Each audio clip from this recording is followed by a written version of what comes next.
दोस्तों, कैसे हो आप सब? मैं हूँ अवनी। आशा करती हूँ आप सब ठीक होंगे। तो आज हम बात करेंगे कि सीटेट क्वालिफ़ाई कैसे करें। सीटेट पास करना इतना भी आसान नहीं है, लेकिन अगर आप सही प्लानिंग, डेडिकेशन के साथ काम करें तो कुछ भी इम्पॉसिबल नहीं है। तो मैं आपके साथ शेयर करूँगी मेरी सीटेट जर्नी कि मैंने कैसे-कैसे सीटेट को पास किया, कहाँ से मैंने पढ़ाई करी। तो सबसे पहले बात करते हैं, मेरा जो गोल था वो बिल्कुल क्लियर था कि मुझे बीएड करते-करते ही सीटेट क्वालिफ़ाई कर लेना है। बीएड करते हुए हमें 4 बार सीटेट देने का मौका मिलता है। तो मेरे माइंड में बस ये था कि मुझे बीएड करने के बाद ऐसे सीटेट नहीं देना है कि बस अगले 2-3 साल तक सीटेट ही देते रहना है। उसके बाद क्या, आप भी प्लीज़ ऐसे ही करिएगा। ऐसा नहीं है कि पहले मैं बीएड कर लूँ उसके बाद सीटेट दूँगा, नहीं। बीएड करते-करते ही आपको अपना सीटेट क्वालिफ़ाई करके रख लेना है। तो क्या हुआ था कि बीएड करते हुए हमें 4 बार सीटेट क्वालिफ़ाई करने का मौका मिलता है। अटेम्प्ट मिलते हैं सीटेट के। फर्स्ट ईयर में थी, उस टाइम मैंने अपना सीटेट का जब फॉर्म भरा था, वो बस मेरे दिमाग में ये था कि बस मुझे ये चेक करना है कि कैसा एग्ज़ाम आता है। बस मैंने एक्सपीरियंस के लिए वो फॉर्म भर दिया था। कैसा एग्ज़ाम आता है, मैं प्रिपरेशन कर पाऊँगी या नहीं, टाइम मैनेजमेंट मुझसे होगा या नहीं होगा। लेकिन ऐसा नहीं था कि मैं उसमें बिल्कुल भी नहीं पढ़ी थी, मैं उसमें पढ़ी थी, लेकिन बस 20 डेज़ ही मैं उसमें पढ़ी थी। तो उसके लिए मैंने कैसे पढ़ाई, तो जनवरी से उसकी पढ़ाई स्टार्ट करी थी। आई थिंक 21st या 22 जनवरी का एग्ज़ाम था। उसके बाद मैंने पढ़ाई स्टार्ट करी, मेरे पास कोई बुक नहीं थी, मैंने कोई ऑनलाइन किसी का भी सब्सक्रिप्शन नहीं लिया हुआ था। मैंने खुद से सेल्फ स्टडी की। सबसे पहले मैंने एग्ज़ाम के पैटर्न को समझा कि किस तरीके से एग्ज़ाम आता है, उसका सिलेबस क्या-क्या है। सबसे पहली चीज़, उसमें जो सीडीपी है वो सबके लिए नई है, किसी ने भी नहीं पढ़ी होती है। आप सबको सीडीपी पढ़नी है। सीटेट में जो सबसे ज़्यादा मेन रोल है वो है सीडीपी का। तो आपको सीडीपी पर ही सबसे ज़्यादा ध्यान देना है, क्योंकि सीडीपी का अलग पोर्शन होता है 30 नंबर का, और 15 नंबर आपकी जो 2 लैंग्वेज है उनमें भी सीडीपी ही आती है। ईवीएस में भी क्योंकि सीडीपी सभी में 15 नंबर की आती है, तो आपको सीडीपी पर ज़्यादा फोकस करना है। और आप सीडीपी समझ लोगे तो आपके चांसेस बहुत ज़्यादा हो जाते हैं कि आप सीटेट को क्वालिफाई करने तक पहुंच जाते हो। ठीक है। बी का अलग पोर्शन आता है 30 नंबर का, और वो आपका मेन सब्जेक्ट में भी सीडीपी आती है। आपकी जो लैंग्वेज है उनमें भी आपसे पेडागोगी पूछी जाती है।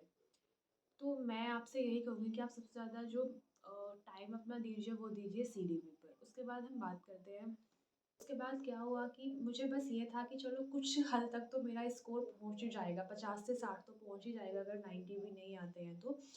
लेकिन लेकिन ऐसा नहीं है कि मैंने मेहनत नहीं की, मैंने मेहनत करी उस एग्ज़ाम के लिए, मैंने अपना टाइम दिया, हार्ड वर्क दिया, तभी वो हो।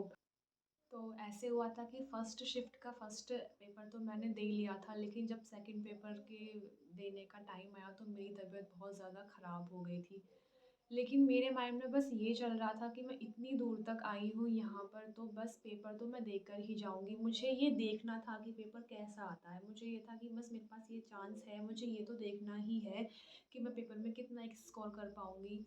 उसके बाद मैंने वो पेपर दिया कि जब तक आप पेपर देते नहीं हो तो आपको डर लगा रहता है अजीब-सा कि पता नहीं कैसा एग्ज़ाम आएगा, तो मुझे भी उस टाइम पे वही था। तबीयत भी ख़राब थी, तो फिर उसके बाद क्या हुआ, मैंने ऑनलाइन एग्ज़ाम था वो, मैंने वो एग्ज़ाम 1 घंटे में ही कहा कि अगर मैं जल्दी एग्ज़ाम कर लूँगी तो ये लोग मुझे भेज देंगे, क्योंकि मुझे बस ये था कि मैंने पेपर देख लिया है कि कैसा आता है, बस मैं जल्दी से मुझे बाहर भेज दें। लेकिन उन्होंने नहीं भेजा।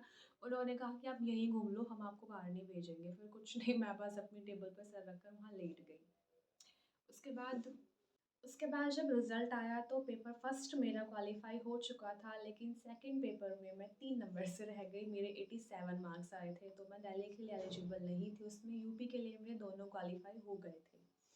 फिर क्योंकि गवर्नमेंट ने हमें पीआरटी से बाहर कर दिया, तो मेरा फर्स्ट पेपर का कोई मायने नहीं रखता। उसके बाद फिर मैंने दोबारा से सेकंड पेपर की तैयारी शुरू करी, और जब मैंने अपना सेकंड पेपर दिया तो मेरे सेकंड पेपर में आए थे 93 मार्क्स। इस बार मेरे दोनों पेपर क्वालिफाई हो चुके थे पहली बार में ही।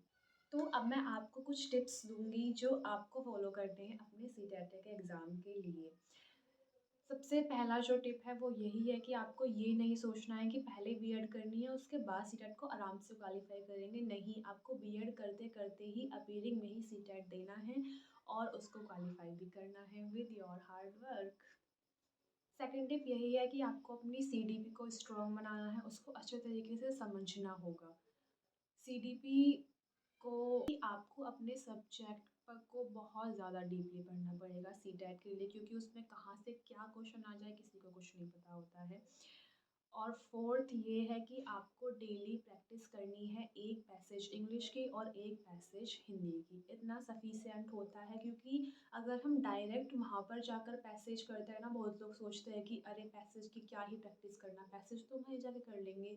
लेकिन वहाँ पे क्या होता है, पैसेज टाइम कंज्यूमिंग होता है और अगर हम एक बार पढ़ने से वो समझ भी नहीं आता है।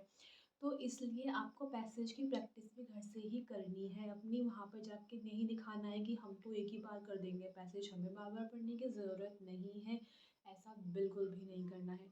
आप बस एक पैसेज किया करें डेली, ऐसा नहीं है कि आप 1 घंटे तक पैसेज सॉल्व कर रहे हैं, नहीं, सिर्फ़ एक पैसेज हिंदी और एक पैसेज इंग्लिश का करें। ज़्यादा टाइम अपने वीक पॉइंट जो है आपका, आप उसको दें। तो अब बात करते हैं कि मैंने कहाँ से क्या पढ़ा, कौन-सी बुक से पढ़ा, मैंने किसका ऑनलाइन सब्सक्रिप्शन लिया, किस तरीके से प्रिपरेशन करी, यूट्यूब पर किसको फ़ॉलो किया। तो सबसे पहली बात, मैंने सीटेट के लिए कोई ऑनलाइन सब्सक्रिप्शन नहीं लिया है और मुझे नहीं लगता किसी को भी सीटेट एग्ज़ाम के लिए किसी के ऑनलाइन सब्सक्रिप्शन की ज़रूरत है। दूसरा दूसरा ये है कि मैंने किसी की भी बुक से कोई पढ़ाई नहीं करी है। मैंने बुक पढ़ी ही नहीं है सीटेट के लिए, बस हाँ, मैंने पैसेज की तो हाँ, मैंने पैसेज सॉल्व किए थे बुक से ही, लेकिन उसके लिए मैंने किसी कोई ख़ास पब्लिकेशन की बुक परचेज़ नहीं करी थी, मेरे पास एक बुक रखी थी। मैंने बस पैसेज, क्योंकि यहाँ पे पता नहीं है कि हम जिस पैसेज को सॉल्व कर रहे हैं वही आए या फिर हम जिस बुक से कर रहे हैं उसी बुक से आए, नहीं, आप पैसेज किसी भी बुक से कर सकते हैं। बस ये है कि आपको पैसेज सॉल्व करने का तरीका आना चाहिए और उसमें टाइम ज़्यादा ना लगे, ये एक ट्रिक होती है इसके लिए भी कि कैसे करते हैं उसको, वो मैं आपको आगे बताऊँगी। तो अब बात करते हैं कि मैंने यूट्यूब पर किसको फ़ॉलो किया। तो यूट्यूब पर मैंने सीडीपी पढ़ने के लिए मैंने फ़ॉलो किया था हिमांशी मैम को और सचिन सर को। ये 2 टीचर्स थे जिसको मैंने फ़ॉलो किया था सीडीपी के लिए। और फिर आती है बात एसएसटी की। एसएसटी के लिए जो सबसे बेस्ट टीचर है आपको जो सीटेट की प्रिपरेशन करा सकते हैं, वो है the one and only Sunny sir. उनसे बेस्ट टीचर कोई और है एसएसटी के लिए यूट्यूब पर कोई भी नहीं है। बहुत सारे क्वेश्चंस मेरे एसएसटी के ऐसे भी आए थे, जो क्वेश्चन जो सर ने कराए थे बिल्कुल एज़ इट इज़ वही क्वेश्चंस थे, तो वो सीडीपी।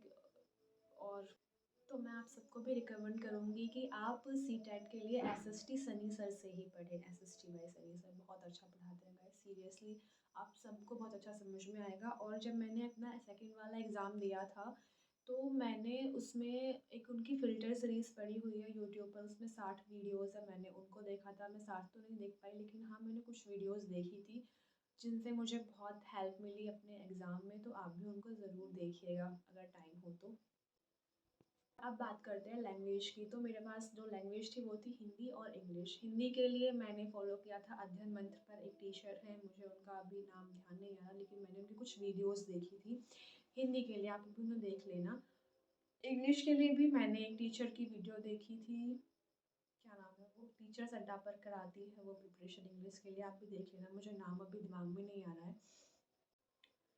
और हाँ, एक और बात, आप जिस भी टीचर से पढ़ें, आप सिर्फ़ एक ही टीचर को फ़ॉलो करें। ये नहीं है कि आप यूट्यूब पे आज इसकी 2 वीडियो देख ली, कल उसकी 1 वीडियो देख ली। इस तरीके से क्या होगा, आपका सिलेबस कंप्लीट नहीं होगा, आपको कुछ समझ भी नहीं आएगा। तो जिससे भी पढ़ें, सिर्फ़ एक ही टीचर से पढ़ें,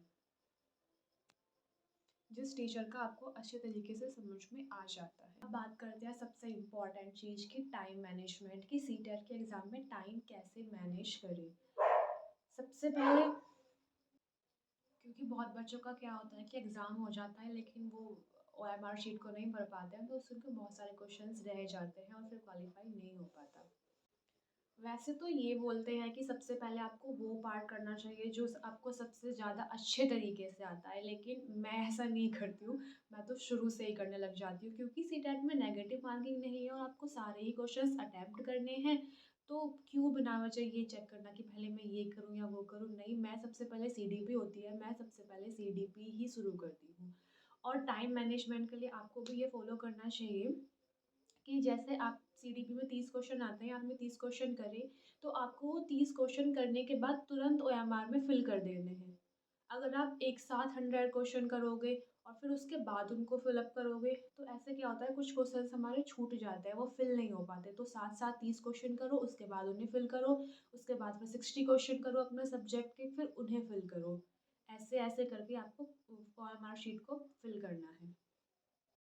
और अब बारी आती है पैसेज की, तो पैसेज को आपको बहुत आराम से, बहुत ध्यान से पढ़ना है और सबसे पहले आपको पढ़ने हैं पैसेज के क्वेश्चंस, क्योंकि इससे क्या होगा, जो उसमें कुछ ऐसे वर्ड्स होते हैं ना क्वेश्चंस में, जो हमारे माइंड में हिट कर जाते हैं।